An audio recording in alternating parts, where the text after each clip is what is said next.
that was not our goal. We had a slightly different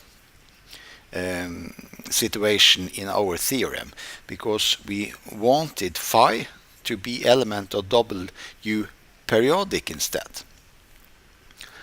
And sorry. And how can we do this? Well, no, it's not so difficult to continue, because if we let phi be any function in W pair, then we can, out of this function, we can make the following function. Phi 0. Let phi 0 be the function which is phi minus the average value of phi. And the average value of phi is it's the integral of phi divided with the area of the cell.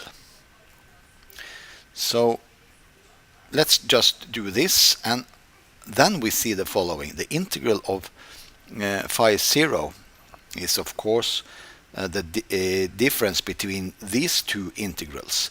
Here I've called this guy k, capital K. So the integral of a constant is rather easy to find, because we can take this integral.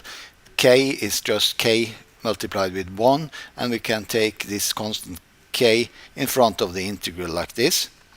And here we see that the integral of 1 is only the area of the y, the y cell. This denotes area of the y cell. And then I just substitute k with this. We substitute it back to what it was in the beginning, and we obtain that this is equal to integral of phi minus integral of phi, which is, of course, 0. This means that this function phi 0 is indeed a function in our space capital V, because the only property that this function has, except for being a member of W pair, is that the average of them is 0. And we have now proven that phi 0 is such a function. And this helps us a lot, because we knew that our problem, we have now proven that this problem has a solution for any phi 0 in the space W capital V.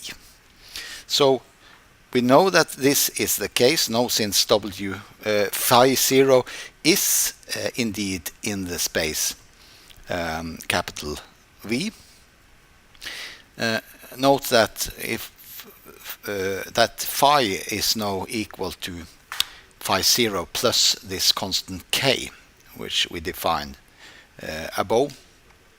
And we know that A of U pair phi is just, now we replace phi with this sum of phi 0 plus this constant k. And when we just write out what this is, the integral of lambda gradient of U periodic scalar multiplied with the gradient of this sum.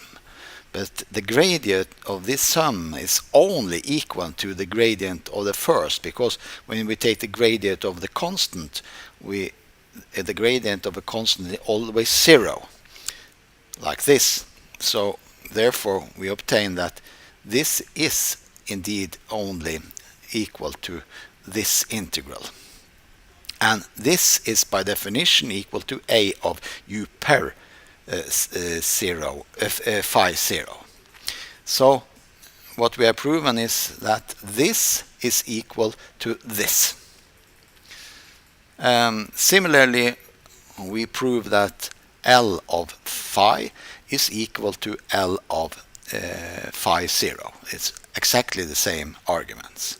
So what this means is that A of U pair of phi. We have proven that this is equal to A of U pair phi 0. And since U pair is a solution of the problem above in the space capital V, this must be equal to L of phi 0. And we have proven here that L of phi 0 is equal to L of phi.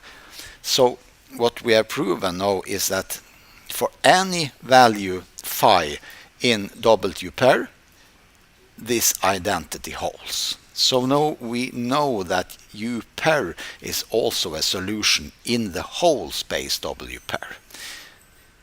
The only thing which remains now is to show that this solution is unique within an arbitrary constant. So let's just now assume that we have two different solutions, U1 and U2. So that means that A of U1 phi is equal to L of phi for all phi in L pair.